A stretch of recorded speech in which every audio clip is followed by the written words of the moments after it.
Hey everybody, how's it going tonight? Um, we are going to be talking about kids and dogs tonight. It's something that I really feel very passionate about. It is something that I have worked with so many people on, and we really have a huge issue as far as dog bites and things like that go. And so there are definite ways where we can start setting our dogs up for success, but also our kids, teaching them how to interact better with not just our dogs, but other people's dogs. And in doing so, it allows us to really reduce the number of dog bites. So I am going to share my screen here in just a minute, but if anybody's on, if you want to just give me a hey or a hi in the comments and let me know um, that you're here. We are, this is the last Monday. We will be doing 7 o'clock starting on the 20th, which will be our next scheduled. Hi, Tammy. Our next scheduled live will be starting at 8ish. So I'll be doing my online program, and then I will get off of that call and jump onto the live. Next week, or on the 20th of February, we're going to talk about recall. So that's kind of the plan for the rest of February, and then I will probably post something and try and get some ideas of what would be a couple of topics that you guys would like to talk about starting in March. So I'm going to just jump on in with all the information. So I get calls all the time from parents who are very, very, very stressed out about their dog. Maybe they have just growled at their kid, or they've actually full on bitten their child, or maybe somebody else's child. And it is something that puts people into this really big panic, and I totally get it. It is something that we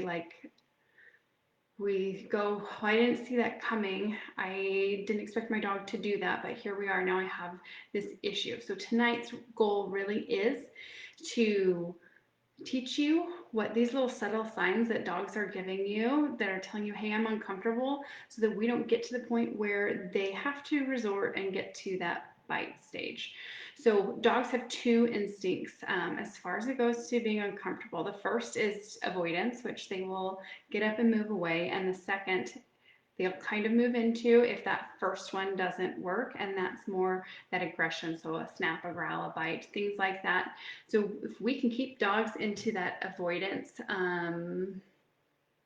place, then we are good to go. I am going to say this, there are some dogs that are never, ever, ever going to love kids, and that is totally, totally fine.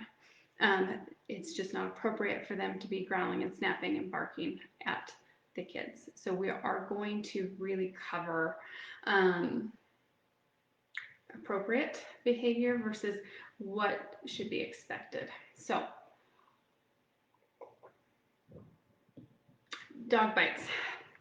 A lot of the age that I see, majority of people calling me about dog bites are toddlers.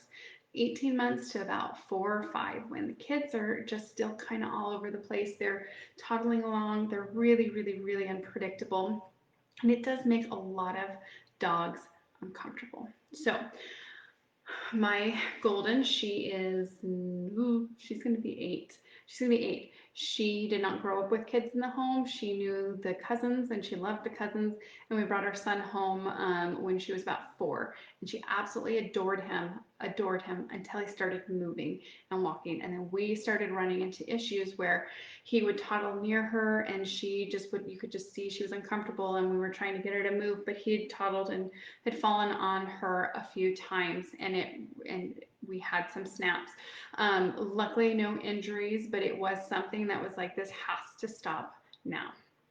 So I understand that panic where you're just like, okay, that was unexpected, where you saw this dog and they absolutely adored these kids, and now they're transitioning into this like, hey, I don't know how I feel about these kids. So what we're wanting to do is to really help the dog either continue to get up and move or to reteach them how to get up and move. So some dogs, especially if we got to the point where we're snapping or biting or a huge growl as the kids come close to them, we've already got past that instinct of getting up and moving away. So we have to reteach what we want. So kid comes close to you, feeling comfortable, I'm going to teach you how to get up and move away. So most of the stuff we did with Oakley as we had to start learning her stress signals as far as it came to our children, was reteaching, or actually just teaching her to get up and move. And she was really good about it, but there were times where she was just like, I'm lazy, I don't want to get up. And it was those times where I could see some of these stress signals that I'm going to start going over, and that's when I would have her get up and move. So when we are working with dogs that maybe have some hesitancy towards toddlers or children, we really, really have to be vigilant, and we really have to be watching their stress signals and then teaching them how to deal with them. So let me see if I can figure this out, but I am going to try and share my screen. Let me see. I don't know, can you guys see this? I don't know if you can. It's still showing me.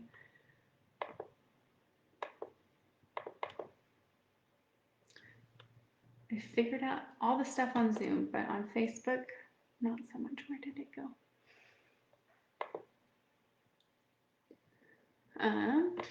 Oh, sorry, you guys.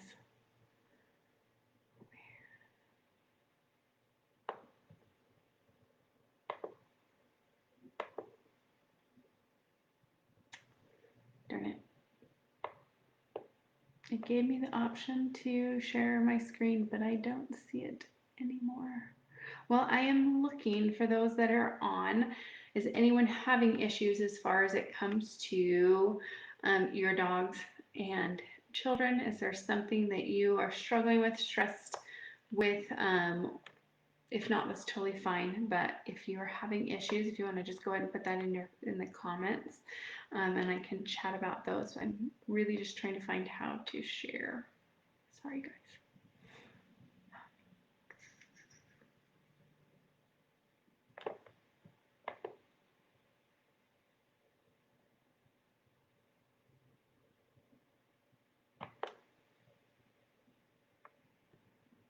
Can people hear me?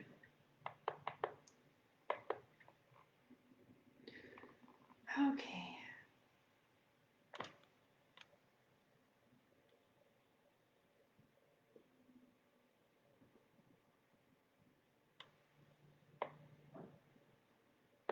Yeah, that overexcitement kind of gets them knocked over some of the time.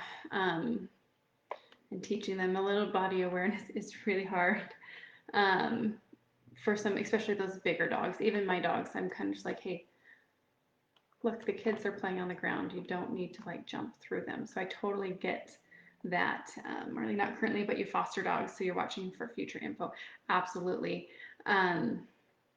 A lot of the, I don't want to call it aggression, but it kind of is. I think it's a lot more just like uncomfortableness as far as the dogs go. And so when you, especially if you're bringing a foster into your home and it's really unknown how they do with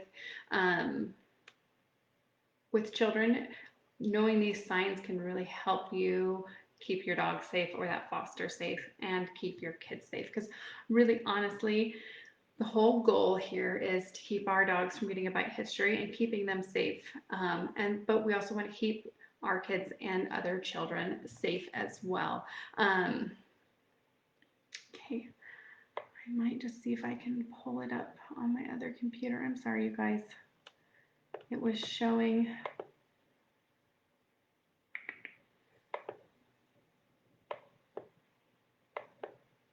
Let me pull graphics up.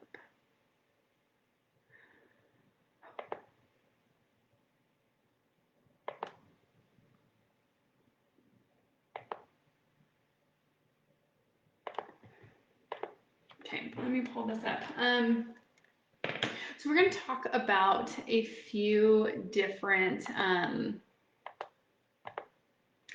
signs that our dogs will give us when they are stressed. So one of the biggest ones that I see is called the whale eye. And this is what I am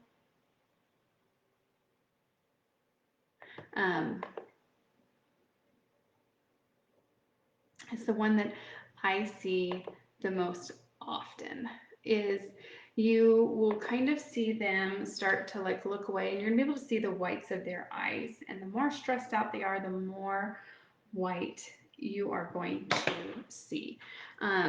When I have a dog that's super uncomfortable, I notice them, you almost see them like shrinking back. So if I am watching an interaction with like my dogs and my kids or anything really like that, I am watching for all this type of body language that's going to tell me whether or not the dog is enjoying this. And the big ones are that whale eye. You'll see the eyes kind of get big. You're going to see those whites of those eyes, and those ears almost go all the way back. You can kind of see them just kind of freeze a little bit. But there's lots of other things. So like licking lips, sometimes that will move into like what we call an appeasement lick. So they like lick and they're just really like, I'm uncomfortable, but I'm showing you that I'm not going to cause any harm. I hope that that's the same from you. And so we really want to be paying attention to these, because most dogs, I'm going to say this, most dogs are very patient. However, they are not all patient, nor should we expect them to have to be patient all the time.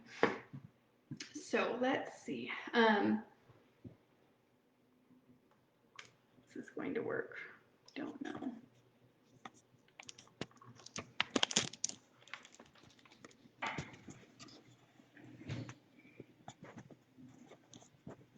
All right, so you can see that. You can see this whale eye. You can see kind of that big white of the eyes. Those ears are back, and you can kind of just tell that that dog feels uncomfortable. I don't know if you can see that, but that dog is kind of uncomfortable with life right now. So that is what I'm looking for as far as whale eye goes.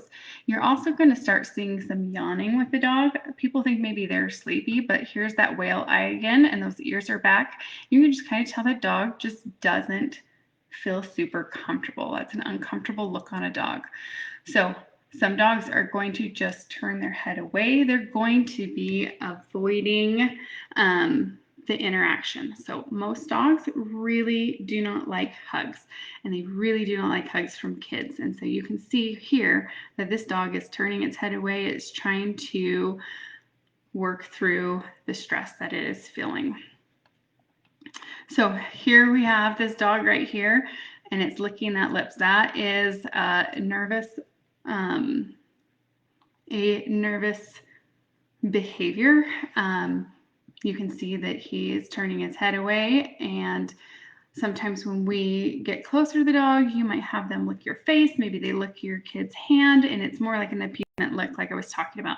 Most of you are going to see this as like, oh, hey, they gave me a kiss, they love me, or they really love the child. But it really is, hey, I mean no harm, but I really would prefer if this interaction could stop. So I have a bunch of different pictures, and I just want you to kind of look at the dogs, and we see like, oh, look how cute this puppy is, or this dog is with these kids, but these dogs are uncomfortable.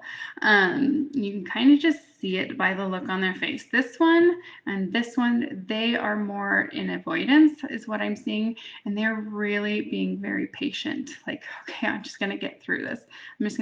But we can see with this little husky that you can just see on his face that he is not really enjoying this, not even a little bit. So we really, really, really need to be very aware of what our dogs are looking like as they are interacting with children, but with us as well. So here we've got that look away, we've got the whale eyes. Here you have ears forward, but we've got whale eyes for sure over here with some panting. So sometimes you'll have panting in addition to that, that lip lick. We've got the ears back and the panting here. And then this dog right here, this puppy's kind of like, I'm trying to get out of here, avoidance. But we've got this little dog right here that is very uncomfortable with this situation. So as we are learning how to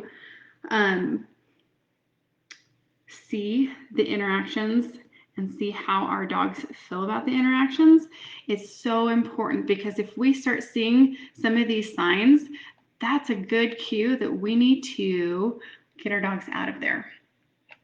So are there any questions about some of these signs before I kind of move on to the next part?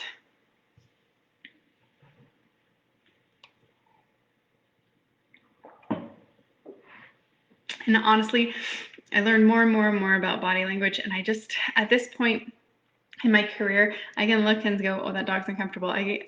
I'm on social media. I am pulling pictures off of, free stock sites, and I just really go, okay, that dog isn't happy. That dog is really uncomfortable. And I think it's really difficult, because we see this all the time and everyone's like, oh my gosh, it's so cute, look how much that dog loves this kid, or vice versa, and we just go, that's normal, until we get to the point where we have an issue and we're saying, I didn't see anything wrong, the dog just snapped out of the blue. But in reality, we were getting all these signs, but because we just live in this world right now where we just don't understand really what is a stress signal from a dog, that we miss these cues, and that's when those bites will happen out of the blue, when really the dog was like, hey, please help me out here. So not knowing isn't, I don't want to say it's not your fault, because it's not your fault. We just live in this world where there's so much media and so many things where we're just like, oh, look how cute. So this is really what I want to do, is really teach what these stress signals look like.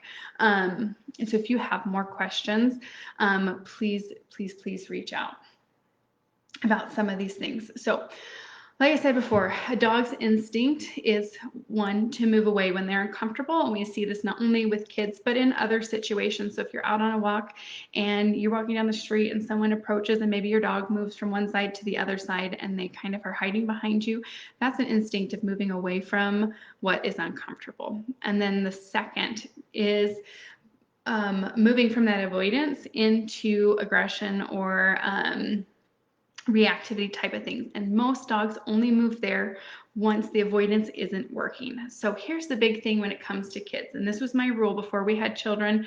Cousins would come over and they loved our dogs, and they'd be saying hello to the dogs, and then one would get up and they'd walk away, and our rule was, if the dog moves, that means they are done and we don't follow them. And so you really want to make sure that we're not getting to the point where our dogs feel like that avoidance isn't working. So sometimes the dog is really good at this avoidance. They get up, they move away from the kid that is making them uncomfortable, and then the kid follows them. And then they maybe get up and they move, and then the kid follows them. And they do this again and again and again until they feel just cornered. They're like, this doesn't work anymore. And then we'll start seeing a growl. And then if it doesn't stop, you're going to start seeing bites and things like that. So we really want to keep this avoidance instinct intact. And if it is already gone, now we can do things to rebuild it in the dog. So like I said with Oakley, our little golden, we had some incidences where she was toddled into, and we had some snaps. She is one that is very good at getting up and moving at this point. So we did have to reteach a little bit to her, and I think she just was like, I've never had to worry about kids wandering all around. She is now starting to like my 5-year-old, but my 3-year-old, she's still just like, peace out. Her little life changed drastically as soon as my 5-year-old son started walking at 18 months, or whenever he started walking, but about 18 months, it got like crazy. So she's kind of been living in this world of I get up and move when I'm uncomfortable. Mom doesn't let the babies follow me, and life is good. And we had to kind of re-teach that quite a bit. Here's the most important part. If the dog either gets up on their own and moves away, we don't allow the kid to follow them. So that's on us as the parents. That's on us as the hosts. If I have people over and I know my dog doesn't really love kids and there's going to be tons of kids running around like wild, I put my dog away. Oakley gets to go sleep in her bed in our bedroom where she's in a safe space. I'm not going to put her in that situation that is really, really stressful to her because it's not fair. And then two, I don't want to put her at risk for getting a bite history. So when we have dogs that we know aren't super like loving, they just like, maybe they don't hate kids, but maybe they don't love kids. If I have a dog like that, I'm going to just let them go have a quiet time where they don't have to be stressed. There's nothing, absolutely nothing wrong with doing something like that, where we give them the opportunity to be somewhere safe. So if I have a dog who has now gotten to the point where they no longer get up and move on their own, I am watching those stress signals. So the moment I see a lick of the lip or the moment I see those whale eyes, I'm going to tell the dog, move along, go to your spot, whatever you want to do, but then I am going to actually get the dog up and move them. So I'll have a leash on them, whatever it is. So as soon as I see that first stress sign, I'm going to tell them to move along, and I get up and I actually move them away from the stressful situation. So the goal there is to be able just to tell the dog to move along, and they get up and go all by themselves. And we get to the point where the dog is like, okay, I feel like I'm getting uncomfortable. I'm going to get up and move. And then again, the most important thing we can do here is not let our child follow them. So reteaching that is key if we have a dog that really is getting to the point where they are getting aggressive or things like that. Really, really, really important. We're going to give the dog a safe space. This can be a dog bed, this can be their kennel, this can be another room, but this is somewhere where if the dog is in the kennel or if they're on their bed, that is their safe space. No one touches them there. Not your kids, not you. You are not exempt to that rule. If your dog is in their safe space, nobody bugs them. Nobody. We have our safe spaces. We have places where we just don't want people following us to, and dogs are very, very, very similar. And I want to go over that a little bit more in depth in a second, but what we're doing here is really giving them the opportunity and the option to remove themselves from that uncomfortable situation. And I would much rather have a dog that does that than have a dog where I'm constantly worried about what they're going to be doing as I have guests over, as my kids are running around the house, things like that.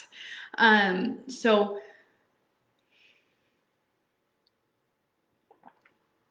here is usually what the call sounds like when I get a call from somebody whose dog has bitten a kid. I stepped away for a minute and my dog bit a kid. I jumped in the shower and my dog bit my kid. I don't know what happened. Those are big, is no one was supervising. Sometimes they do absolutely happen while you were supervising, but for the most part, it is when the kid and the dog are left unsupervised. So rule, big rule is if you got to jump in the shower, dog can go in the kennel while your kid is doing whatever you have them do. Or dog can go outside, but they don't get to be alone together. That is a very, very, very bad situation.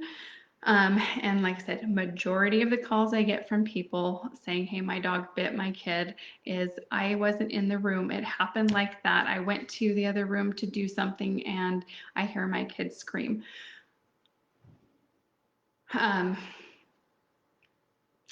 We have to take responsibility for our children and for our dogs, and we are the ones that are in charge of keeping them both safe. So this isn't just like, hey, we got to keep our kids safe. This is, hey, I've got to keep my dog safe, because bite histories are something you don't want to have. We don't want our dogs to get a bite history. It is not good. We don't want them to figure out that, hey, I growl, I bite, things like that, and that gets the things that are uncomfortable for me away because I did that, because they're going to stay there. Instead of them getting up and moving, if they learn that a growl or a snap is moving the kid back away from them, they're going to keep doing that because it is effective. They're going to go with what is effective. So moving away isn't effective.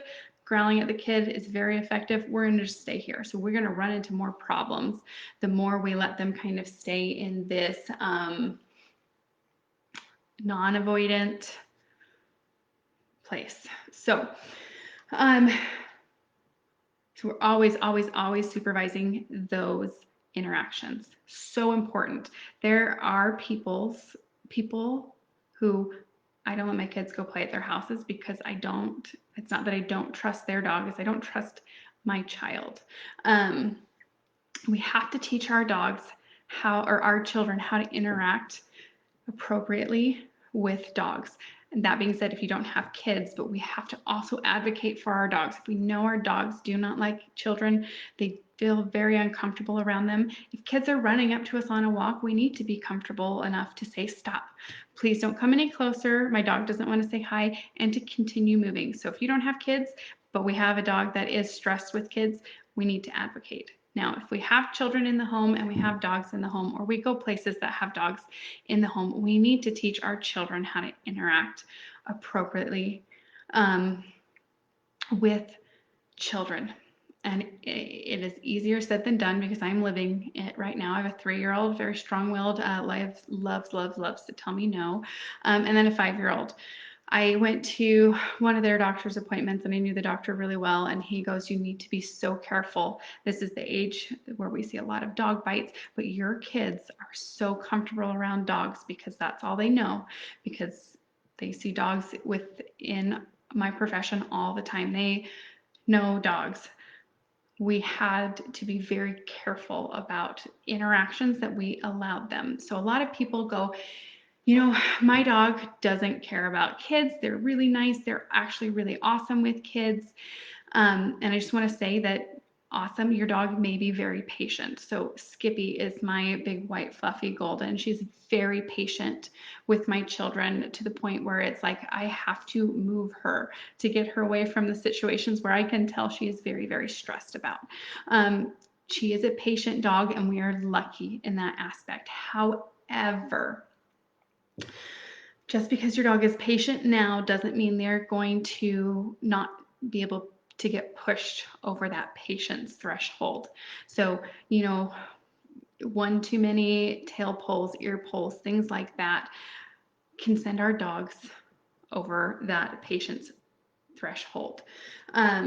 We shouldn't have to put that expectation on our dog. I hear people go, I would get a dog, but I have to guarantee 100% that they would be okay with my kids when they're just doing whatever the heck they want to my dog. And I just go, that's really unrealistic, and it's not very fair to the dog. It is not fair to the dog. So I'm really happy to hear that you're not going to be getting a dog because you can't guarantee that, because you can't. There's no such thing as a bomb-proof dog. I can't even guarantee one of my dogs won't bite. When I went through my apprenticeship, April, who trains up in Boise, she told me, she goes, the only way to guarantee a dog will not bite, and that goes for any and every dog, is if they have no teeth, and then they still can bite. It just won't do the damage that it can do with the teeth.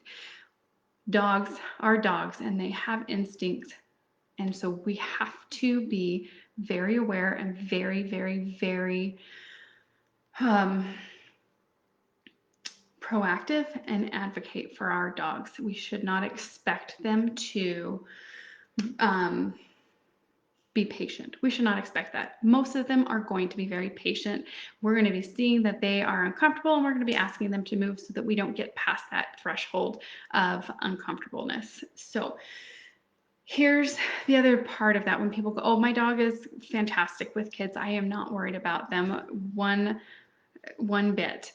If we're allowing our children to do that to our dogs, to sit on them, to pull ears, to just be up in their faces, and we're not worried about our dog doing anything, we have just taught our kids how how to interact with dogs. So if we're allowing them to do that to our dogs, you may not ever have a problem with your dog. However, they go do that to the wrong dog, and now you have a big problem. So this is one of the biggest things. Even if your dog is patient, someone else's dog may not be. So back to when I was at the doctor's office and they said, you have to be so careful. There are people's houses where I'm really not comfortable sending my kids to play without me there, because I'm not worried about their dog. I'm worried about my kids' interaction with dogs and not knowing whether a dog is patient or not. I live in this world where I hear all of the bad. I hear so much. I know so much about, the damage to kids and all that stuff from these dog bites. I hear so much. And so I feel like I am very, very cautious, but it is something where we really need to be cautious, and we really need to be thinking about, if I let my kid do this to my dog, it's probably not appropriate, but my dog isn't going to do anything. That being said, if they hit that point where they lose patience, you're going to have issues. But if we allow them to do this to our dogs, what are they going to do to other people's dogs? And will that dog have the patience that I hope my dog will continue to have? The answer is usually no.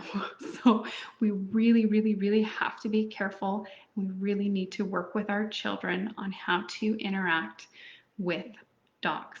So that's the last thing that I want to chat about, is interactions with dogs. Are there any questions at this point before I move on?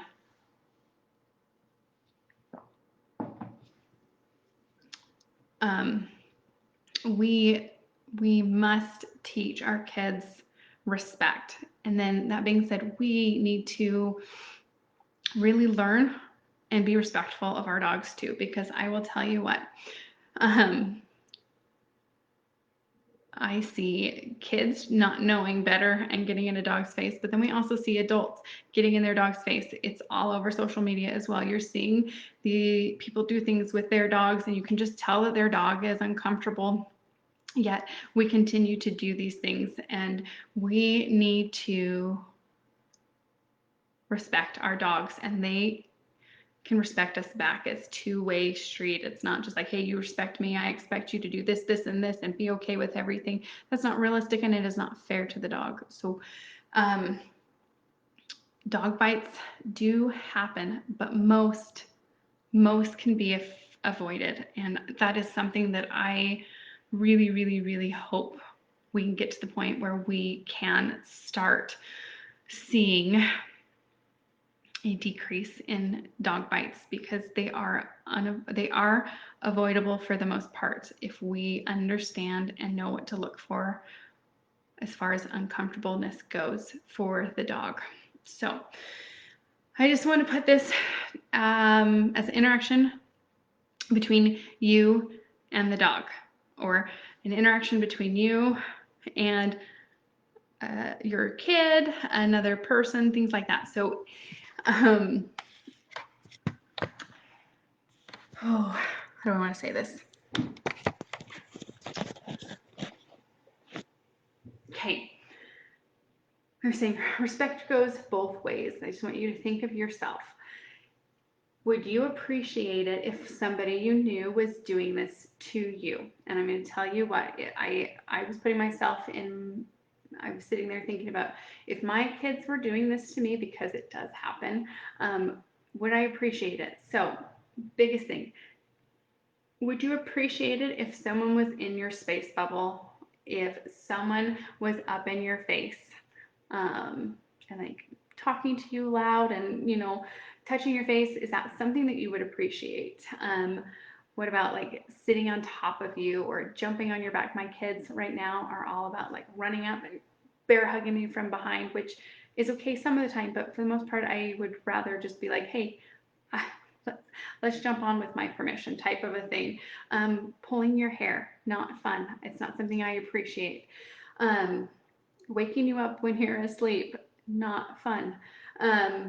Taking your food away, coming up and stealing it, we don't really appreciate it. And then here's the biggest thing, and I'm going to move this over to how to think about it with dogs, is I've seen it myself. in myself, like if my kid comes up and grabs my phone and runs away with it, I usually get really frustrated. I see that happen all the time. So if we are sitting here going, all these things actually would make me uncomfortable or they would actually really frustrate me, we go back and we think about this in doggy terms. Why is it different for us to be able to treat our dogs this way, but we don't want it to happen to us? So our dogs don't appreciate us getting in their face and in their space bubble all the time. And I'm guilty of it. It's hard not to like want to go up and just love on our dogs all the time, but they don't really appreciate that. And if we're not watching for those stress signals, we're just going to keep pushing. Most of the time, they're not going to react, but we also really just want to, again, be giving this respect to our dogs. And we're not necessarily doing this, but I see kids sitting on dogs and riding the dog like a horse and things like that. If we're not going to like someone jumping on us and clinging all over us, why would our dogs really appreciate this? I think we just have these unrealistic expectations from our dogs where we go, well, you should be okay with my dog or my kid jumping on you and pulling your hair and things like that. But those are things that we would never, ever be okay with happening to ourselves. So, seeing it as in that perspective, I just want you to kind of think about it in a little different way. It's not that your dog is a terrible dog or mean or awful. It's they have feelings and boundaries that they can only express in ways that we typically don't want, growling, biting, things like that. So we have to really honor what our dogs are telling us. So things I see the most are kids crawl over and they wake up a puppy and they wake up a dog. I'm going to see a lot of bites there. It startles some dogs. So if it's something we wouldn't want done to us, we really need to teach our kids how to interact. We don't go wake up the sleeping puppy. We don't wake up the sleeping dog. If they're on this dog bed, we don't bug them. That is their safe space. Taking food away. I see kids crawl up and they're playing in the food bowl. That's not something that they should be doing. We don't have to food proof our dogs. It's okay to do a little bit, but honestly, we need to be aware of what our kids are doing and making sure that they are not in our dog's space bubbles. Like I said, kids running up, taking a phone away from you, like it makes a lot of people really angry. I see that when kids run up and maybe they grab like the dog's toy or the dog's bone, it's going to frustrate the dog. And so we really want to honor again what the dog is telling us and really being aware that just because some dogs are okay with some of these things, one, they're usually not, but two, they're a lot more patient. So respect goes both ways. Really focusing on teaching our kids, and it is a consistency thing over and over and over again. I have conversations with my 3-year-old and my 5-year-old still, maybe once or twice a week, but that is not an appropriate way to interact with our dog. And you're just there reminding and policing and making sure that you advocate for your dog and that we keep our kids safe. Understand the signs that I was talking about. I will have a guide out so you can go through and see all those pictures. Show our dogs respect, and it does keep everyone safe. So I do want to just say, Lindsay, I'll get to that in just one second. I do want to say that if you are dealing with, if you've gotten past that avoidance space where the dog is getting up and moving away, great. If you're running into issues with your dog and your kids and you're getting growling or snapping or biting, that is something that you need more help than just this live. You need to contact a trainer. I do work with a limited amount of people as far as case by case on aggression, but you really want to start working with someone that can help personalize a plan for you and your dog, because it is our job to keep our dog safe and it is our job to keep our children safe. And it's, you get to the point where we've let things maybe go too long, or we just didn't know, and now we're just really needing to get that extra help. So if you've gotten to the point where you're no longer in avoidance stage where they're getting up and moving away, you probably need to reach out and find someone to work with so that you can keep your dog safe. Okay, so Lindsay said, my puppy started growling at my daughter when I asked her to take him from me to bring him outside to go potty. Is your puppy like on your lap and she has to come and like take the puppy off your lap to take him outside? Or what is happening as far as the puppy just running around? If I could get a little more details, that would be great, because everything I know you've got a really young puppy. Yes, from your lap, that's probably it. So especially these smaller breeds. So I'm working with somebody else with a puppy that's kind of in this really, they're in that little teenage phase where they're kind of more jerky than anything else. And if we're holding the dog and someone comes up to take them from us and they're growling and things like that, that means they lose some privileges. So I would say if you're going to have your daughter come take him, he needs to be dragging the leash, and then he's going to be put on the floor, and then you're going to take him. She'll not grab him from you. But honestly, if we're having those issues for the next week, I would say he doesn't get to sit on your lap at all. He might be able to sit next to you on the couch, but he doesn't get to be right there on the lap, because that becomes more of a resource guarding than anything else. Like, he's resource guarding you. And we want to take care of that now, especially with these small breeds. They get very guardy of their people. And so if you're going to have her come over, he's going to be on the ground. There's going to be a long line that she can come pick up and then walk with him outside, instead of expecting her to walk up and grab the dog. Because most times, and I don't know what your situation is, but most times the dog's in our lap, we're holding them and say, hey, come take the dog out to go potty. And they come over and they try to grab the puppy, and the dog growls and they back off. And that dog just learned right then and there that growling gets whatever's uncomfortable to stop. And so try a week where he's just on the ground before you send your daughter to take him outside, and then reach out with me. I know you're in my puppy class, so feel free to, there's a Sharecast link in there where you can send me some short videos on Marco Polo. So feel free to shoot me a couple short videos there and send them to me so I can see exactly what's happening. That is part of that puppy course that you can use that Marco Polo app to give me more information. You can show me what is actually going on within your household. So try for a week and let me know how things are going. If you need help before that, reach out. Absolutely. Okay, awesome.